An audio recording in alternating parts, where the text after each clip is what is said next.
गुरु होने के नाते तुम्हें दुविधा से निकालना मेरा फर्ज था, लेकिन अपने बारे में फैसला लेने का हक फिर भी तुम्हारा ही है। काशी विद्यापीठ से शास्त्री की उपाधि हासिल की। इस तरह वो लाल बहादुर से लाल बहादुर शास्त्री हो गए। पर विधान को जो मंजूर था वही हुआ।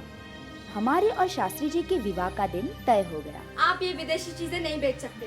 और आपने जो ये चूड़ियां पहन रखी है विदेशी, इसका क्या?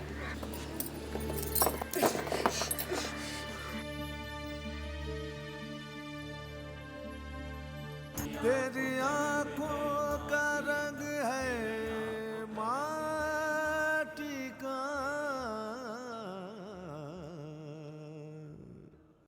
शास्त्री जी का जेल जाने और रिहा होकर घर आने का सिलसिला शुरू हो गया था। किसी भी दिन और किसी भी समय उनकी गिरफ्तारी की खबर उनके घर वालों को मिल सकती थी। धीरे धीरे घर वाले भी इसके आदी हो गए।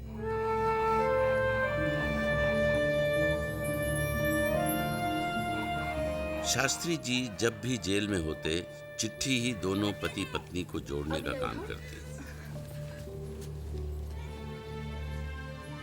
उन दिनों चिट्ठी ही संदेश भेजने का एकमात्र साधन थी। चिट्ठी भेजने के अगले ही दिन से ललिता जी डाकिये का इंतजार करने लगती। रोज डाकिये से पूछती, मगर चिट्ठी को रोज तो पहुंचना नहीं था। एक चिट्ठी को पहुंचने और उसका जवाब आने में कम से कम 15 दिन तो लग ही जाते थे। सिवाय इंतजार करने के दूसरा कोई उपाय नहीं। इसलिए शास्त्री जी को जैसे ही कोई चिट्ठी मिलती, वो तुरंत उसका जवाब लिखने बैठ जाते थे। प्रिय ललिता, ढेर सारा प्यार। हम कुशल हैं। उम्मीद है तुम भी कुशल होगी। यहाँ और कितने दिनों तक रहना पड़ेगा नहीं जानता, इसलिए मेरी अनुपस्थिति में मेरी सारी जिम्मेदारी तुम्हें ही पूरी करनी है। आशा है तुम इसे सफलतापूर्वक निभा रही होगी। तुम कभी कोई ऐसी बात मत करना जिससे माँ को तकलीफ़ हो। माँ ने जीवन में बहुत सी मुसीबतों का सामना किया है और बहुत सी मुश्किलों से हमें पाला है। हम जानते हैं हमारी अनुपस्थिति में सारी जिम्मेदारी निभाते हुए तुम्हें कभी कभी खींच भी होती होगी, मगर तुम बर्दाश्त कर जाना। माँ ने भी वही अकेलापन झेला है जो मेरे जेल आने के बाद तुम झेल रही हो। कम से कम तुम्हें तो ये उम्मीद भी है कि आज नहीं तो कल हम रिहा होकर तुम्हारे पास आएंगे। लेकिन बाबूजी की गुजर जाने के बाद माँ के पास तो ये भी उम्मीद नहीं थी। हम ही उसके सब कुछ हैं। एक बात और, दीदी के बच्चों को भी अपने बच्चे जैसा प्यार देना, उनकी हर ज़रूरतों को पूरा करना। उन्हें कभी ये नहीं लगना चाहिए कि वो मायके में रह रहे हैं। कठिन से कठिन समय में भी हिम्मत मत हारना। आग में तपकर ही सोना कुंदन बनता है। माँ को चरण स्पर्श और बच्चों को खूब सारा स्नेह। ईश्वर ने चाहा तो जल्दी भेंट होगी। तुम्हारा लाल बहादुर। बुला के जाने में कौन, बुला के शास्त्री जी जेल से रिहा होकर जब भी घर आते, सिर्फ और सिर्फ देश की आज़ादी के बारे में ही सोचते रहते। कभी गांधी तो कभी नेहरू की बातों का मंथन करते रहते। स्वाधीनता आंदोलन को कैसे पूरे देश में फैलाया जाए, कैसे ज़्यादा से ज़्यादा लोगों को इससे जोड़ा जाए, उनके दिमाग में दिन रात यही चलता रहता। रावी किनारे जब पंडित जवाहरलाल नेहरू ने पूर्ण स्वराज का नारा दिया, तो शायद उन्हें भी नहीं मालूम था कि भीड़ में खड़ा एक आदमी किस तरह उनकी प्रतिज्ञा की आग की लौ से प्रज्वलित हो उठा है, और ये कि उस प्रतिज्ञा की गूंज उसके वजूद में पूरी तरह से पेवस्त हो गई है। मैं कौन, बुला के जाने। शास्त्री जी जेल में भी अपना काम करना नहीं भूलते थे।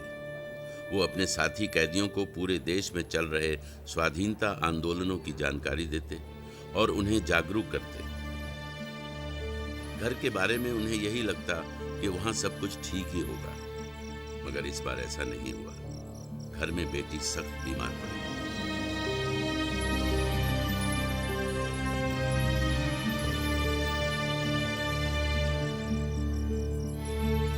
मैंने दवाइयाँ लिख दी हैं, इन्हें मंगा लीजिए। डॉक्टर ने दवाइयों के बारे में कह तो दिया, मगर जिस घर में खाने के लिए ठीक से अनाज तक नसीब नहीं होता, वहां बच्चों के इलाज के लिए दवा कहां से आती? जी ठीक है डॉक्टर साहब। ललिता जी के पास अब एक ही रास्ता था, शास्त्री जी के पास जेल में चिट्ठी लिखना, और उन्होंने वही किया। चिट्ठी के जरिए बेटी की बीमारी की खबर उन्होंने शास्त्री जी तक पहुंचा दी।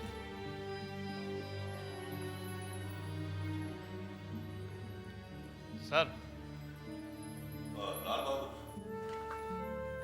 तुम जाओ। लाल बहादुर, ये तुम्हारे घर से तुम्हारी पत्नी का खत आया है। इसमें उन्होंने तुम्हारी बीमार बेटी के बारे में लिखा है। वो चाहती हैं कि तुम उनसे एक बार जरूर मिल लो।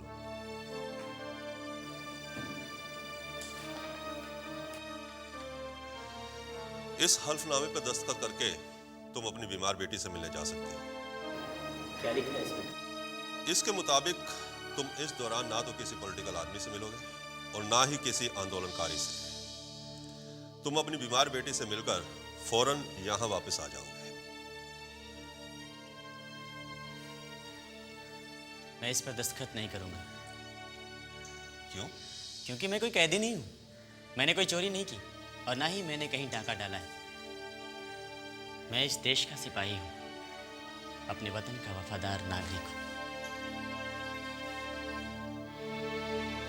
नमस्ते।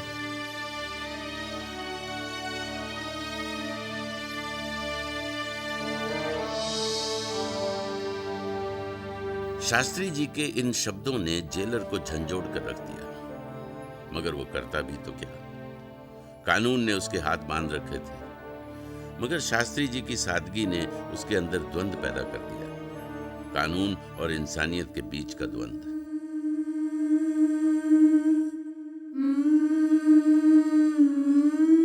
उधर बेटी की हालत धीरे धीरे बिगड़ती जा रही थी, मगर ललिता जी इंतजार के अलावा कर भी क्या सकती थी।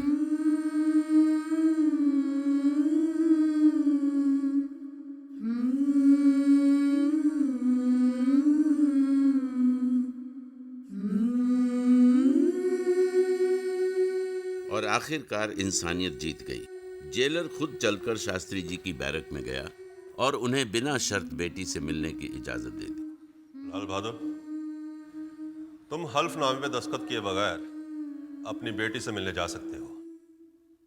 जी धन्यवाद। लेकिन याद रहे, मोहलत सिर्फ 15 दिन की है।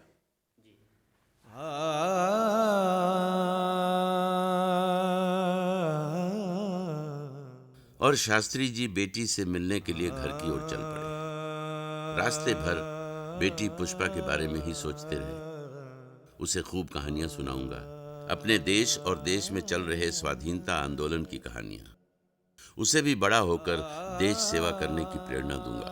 मगर शास्त्री जी जैसे ही अपने घर के दरवाजे पर पहुंचे, वहां खड़ी भीड़ ने उनके मन में किसी अनहोनी की आशंका पैदा कर दी।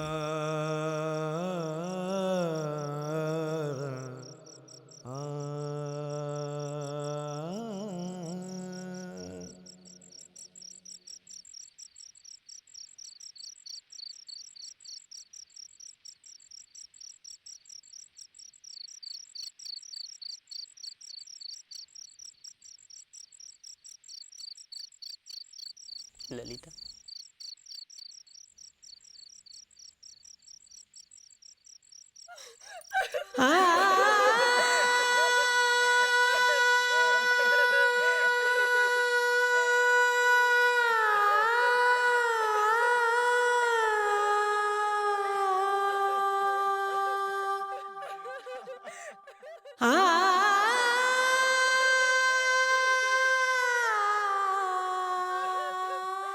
इससे बड़ी विडंबना और क्या होगी कि जिस बीमार बेटी को शास्त्री जी देखने आए थे, आखिरी बार उसका मुंह भी नहीं देख सके। मगर इतने बड़े दुख ने भी उन्हें विचलित नहीं किया और वो 7 दिनों के अंदर बेटी का सारा क्रियाक्रम करके वापस जेल चले गए। जेलर को दिया अपना वचन पूरा किया।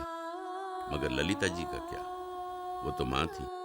अपने कलेजे के टुकड़े को इतनी जल्दी कैसे भूल सकती थी? पुष्पा की याद में उनकी आंखें लगातार बहती रहती हैं। बीच बीच में शास्त्री जी भी चिट्ठी लिख दिया करते थे। प्रिय ललिता, कि हमारी प्यारी गुड़िया की मौत ने तुम्हें दुख के अथाह सागर में डुबो दिया है।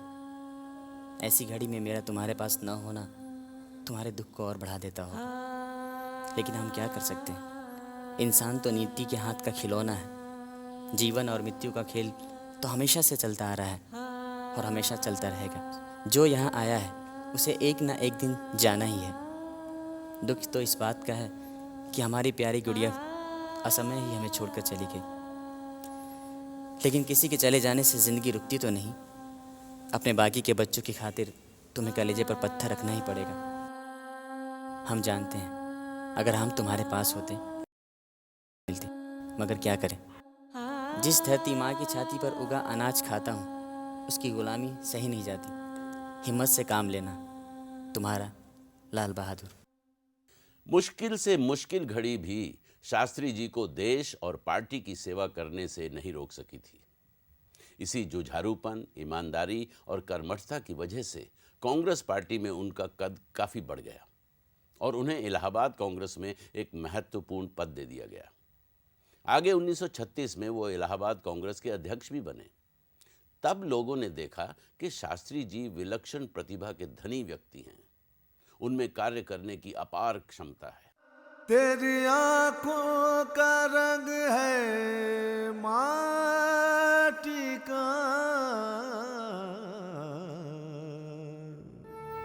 सन 1937 में लाल बहादुर शास्त्री संयुक्त प्रांत, जिसे अब उत्तर प्रदेश कहा जाता है, उसकी सिराकू सीट से भारी बहुमत के साथ असेंबली के लिए चुने गए। अब वो लोकप्रिय जननेता के रूप में उभरने लगे। सन 1942 की अगस्त क्रांति तक आते आते वैसे तो पूरे देश में, पर खास तौर से उत्तर भारत में लाल बहादुर की शख्सियत एक अहम मकाम हासिल कर चुकी थी।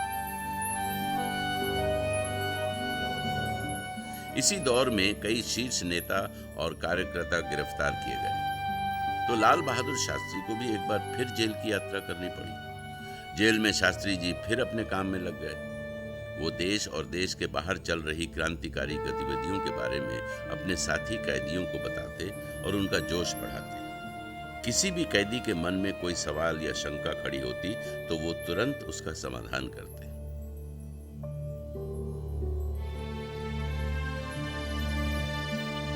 बीच बीच में परिवार वाले उनसे मिलने आते। परिवार से मिलने का दिन उनके लिए खुशी और गम दोनों लेकर आता। खुशी इस बात की कि परिवार के सारे सदस्यों से मुलाकात होगी, और गम इस बात का कि माँ के सामने लाल बहादुर ललिता जी से बात नहीं कर पाते थे। चलिए टाइम हो गया। लेकिन एक दिन उन्होंने माँ के चले जाने के बाद दरबान से कहकर ललिता जी को रोक लिया। आप भी चलिए। और जी भर कर बातें की।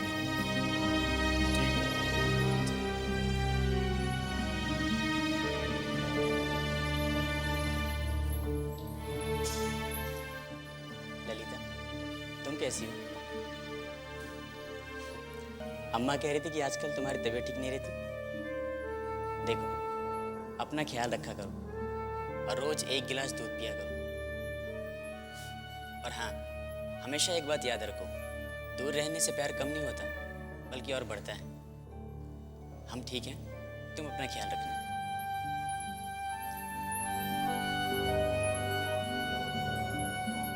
शास्त्री जी ने दूध पीने के लिए कह तो दिया था, मगर दूध आए कहां से? कांग्रेस पार्टी पर प्रतिबंध लग गया था, जिसकी वजह से the servants of people society की तरफ से जो 100 रुपए माहवार उनको दिए जाते थे वो भी समय पर नहीं मिल पाते थे, और घर में जो दूध आता था वो बच्चों के लिए भी कम होता था। फिर कौन माँ अपने बच्चों के हिस्से का दूध खुद पी सकती थी? लेकिन ललिता जी ने इसका भी एक उपाय खोज निकाला था। अपना ख्याल रखा करो और रोज 1 गिलास दूध पिया करो।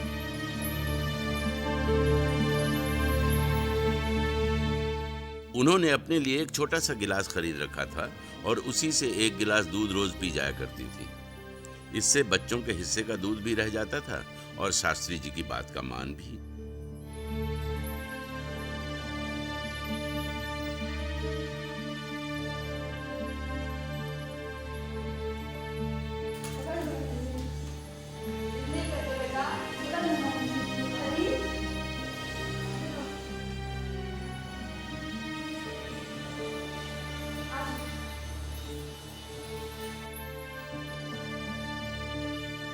उधर शास्त्री जी ने जेल के समय का भरपूर लाभ उठाया। देश विदेश की बहुत सारी पुस्तकें पढ़ डाली, जिनमें भिन्न भिन्न देशों में चल रहे क्रांतिकारी आंदोलनों की जानकारियां और क्रांतिकारियों की जीवनियां भी शामिल थीं। उन्होंने आंदोलनों की सिर्फ किताबें ही नहीं पढ़ी, बल्कि बड़े बड़े दार्शनिकों के दर्शन को समझने की कोशिश की। जिन दार्शनिकों के विचार अच्छे लगे, उनकी किताब का अनुवाद भी किया। आधी रात को जब सारे कैदी और जेल प्रशासन नींद के आगोश में चला जाता, तो शास्त्री जी लालटेन की रोशनी में अपने किसी प्रिय लेखक के लेख के अनुवाद में व्यस्त हो जाते। उन किताबों के अध्ययन से उनमें और ताकत आ गई। वो जुझारू और सुलझे व्यक्तित्व के स्वामी हो गए।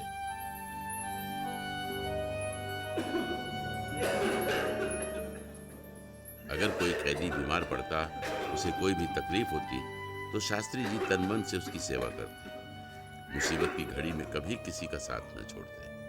लेकिन जब खाली होते तो फिर पढ़ाई में व्यस्त हो जाते। पढ़ाई की ताकत को उन्होंने बचपन में ही महसूस कर लिया था।